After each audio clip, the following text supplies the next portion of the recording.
स्वागत है आप सभी का हमारे एक और नए वीडियो में। तो बहुत सारे लोग जो है वो आपका नेहू में इंटीग्रेटेड टीचर एजुकेशन प्रोग्राम जो है आईटीईपी उसमें एडमिशन लेना चाहते हैं। और बहुत सारे लोगों का डाउट है कि क्या एलिजिबिलिटी रहना चाहिए, कितना पैसा खर्च होगा, कट ऑफ क्या रहता है।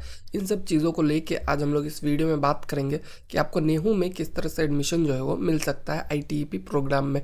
तो ये देख सकते हैं, ये नेहू का ऑफिशियल वेबसाइट है, ऑफिशियल पेज है। ठीक है, यहाँ पे इन लोगों ने जो आईटीईपी का पेज है उस पर बताया हुआ है कि ये लोग जो है अपना जो स्कूल ऑफ एजुकेशन है उसके अंडर क्या करते हैं, आईटीईपी का जो प्रोग्राम है उसको ऑफर कर रहे हैं 2024-25 के सेशन से। ठीक है, और यहाँ पे ये लोग जो है बीएससी बीएड के साथ बीए बीएड भी ऑफर करते हैं। ठीक है, दोनों ही सेकेंडरी स्टेज पे ये लोग ऑफर करते हैं। इसके अलावा आपका मतलब यही दो प्रोग्राम है। बीकॉम बीएड का जो प्रोग्राम है वो नेहू में आपको नहीं देखने को मिलता है। ठीक है, और नेहू जो है one of the best central university है ऑल ओवर नॉर्थ ईस्ट में, और आईटीईपी के लिए सबसे बेस्ट है, आप मान सकते हैं आरआई के बाद नॉर्थ ईस्ट रीजन के लिए। ठीक है, तो ये जो है काफ़ी अच्छा है। तो इसमें भी आज मैं आपको सारा डाउट जो है इसका वो सब क्लियर कर दूंगा। ठीक है, तो वीडियो में आगे बढ़ने से पहले मैं आप सभी को बता दूं कि अगर आप सीयूईटी या एनसीईटी का प्रिपरेशन कर रहे हैं तो आपको ई बुक्स जो है वो बहुत ही हेल्प कर सकते हैं। ठीक है, जैसे कि हमारा जो ई बुक है इकोनॉमिक्स का, जनरल टेस्ट का, सबका सीयूईटी एनसीईटी का सबका ई बुक है, टीचिंग एप्टीट्यूड का है, हिंदी लैंग्वेज का, इंग्लिश लैंग्वेज का है। तो आप जो है उसको जाके एकदम बहुत ही कम प्राइस में परचेज कर सकते हैं। और हमारा ऑफर चल रहा है कि आप कोई सा भी 5 ई बुक बस 99 रुपीज़ में ले सकते हैं। तो जल्दी से आप जाइए और व्हाट्सएप पे हमें मैसेज कीजिए इस वेबसाइट पे जाके, या फिर आपको नंबर भी दिख रहा होगा, वहाँ पे भी आप मैसेज कर सकते हैं। ठीक है, तो उसके बाद बात करेंगे अगर आपका इसके एलिजिबिलिटी का, तो ये इनका पिछले साल का एडमिशन नोटिस है। ठीक है, तो सेम एलिजिबिलिटी इस साल भी रहेगा, इसमें कुछ चेंजेस आपको देखने को नहीं मिलेगा। ठीक है, तो देखिए यहाँ पे जो है ये रिजल्ट के बाद उन लोगों ने कहा है कि जो BA BEd 4 year integrated course और BSc BEd 4 year integrated course है उसमें एलिजिबिलिटी फॉर एडमिशन इन लोगों ने क्या कहा है। तो eligibility criteria shall be grade 12 और equivalent with a minimum of 50% marks in aggregate for general and 45% for SC ST। ठीक है, अगर आप जनरल कैंडिडेट है तो 50% आपको एग्रीगेट चाहिए, और अगर आप SC ST से है तो 45% आपका 12th में रहना चाहिए।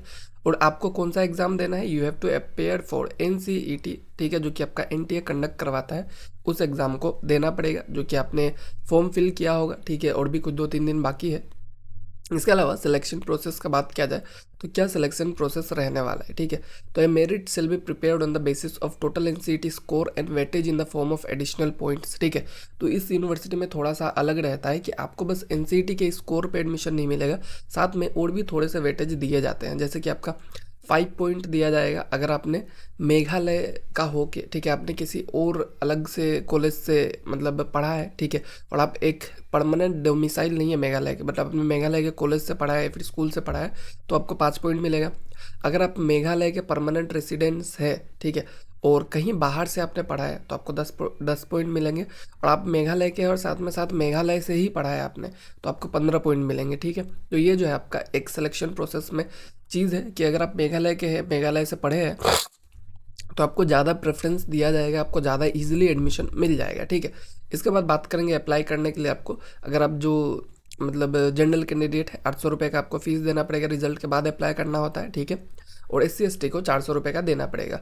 और बात करेंगे आपको कट ऑफ मार्क्स कितना रह सकता है, तो कट ऑफ मार्क्स देखिए कि लास्ट टाइम जो है वो 300 मार्क्स पे एडमिशन यहाँ पे हो चुका था। ठीक है, 350 प्लस है तो आपको फर्स्ट राउंड में एडमिशन मिल जाएगा। ठीक है, तो इस चीज़ का आपको ध्यान रखना है, आपको 350 प्लस तो लाना पड़ेगा ताकि आप यहाँ पे आके एडमिशन ले सको। ठीक है, जनरल कैंडिडेट के लिए, SC ST के लिए आप 200-250 पे भी एडमिशन मिल सकता है। तो उस हिसाब से देखा जाए तो जनरल के लिए थोड़ा ज़्यादा है। फीस स्ट्रक्चर का अगर हम लोग बात करें तो इनके वेबसाइट पे मैंने बहुत देखा, स्पेसिफिकली इन लोगों ने आईटीईपी के लिए कोई फीस स्ट्रक्चर नहीं दिखाया हुआ है अपने वेबसाइट पे। एक ही फीस स्ट्रक्चर है जो कि हर प्रोग्राम के लिए कॉमन है इन लोगों ने क्या है। ठीक है, तो जो आपका BA MA MCOM जो भी आपका है, ये प्रोफेशनल बीटेक वगैरह को छोड़ के, तो उसमें आप देख सकते हैं ट्यूशन फ़ी जो है आपका 140 रुपीज़ पर मंथ, यानी कि 1400 रुपये के आसपास आपका रहेगा, 1400-1500 पर ईयर का फीस रहेगा। ठीक है, उसके अलावा ये सब सारे फीस मिला देंगे तो अराउंड 2000-3000 के आसपास आपका पर ईयर का फीस आ जाएगा। साथ ही साथ अगर आप देखेंगे तो यहाँ पे हॉस्टल का मंथली रेंट जो है वो 300 रुपये है। ठीक है, और मेस का अगर आप 2000 के आसपास मानते हैं तो आपको ऑन एन एवरेज 30,000-40,000 के आसपास, मतलब 30 से 40 हज़ार आपको एक साल में खर्च करना पड़ेगा अगर आप हॉस्टल में रहते हैं तो। ठीक है, तो ये जो है इनका बेसिक सा फीस स्ट्रक्चर है। और आई होप इसका जो आईटीपी एडमिशन है उसको लेके आपका जो भी डाउट रहा होगा सब क्लियर रह गया होगा। और कोई भी और चीज़ रहता है तो आप हमें बता सकते हैं, हम आपकी मदद ज़रूर करेंगे। ठीक है, थैंक यू।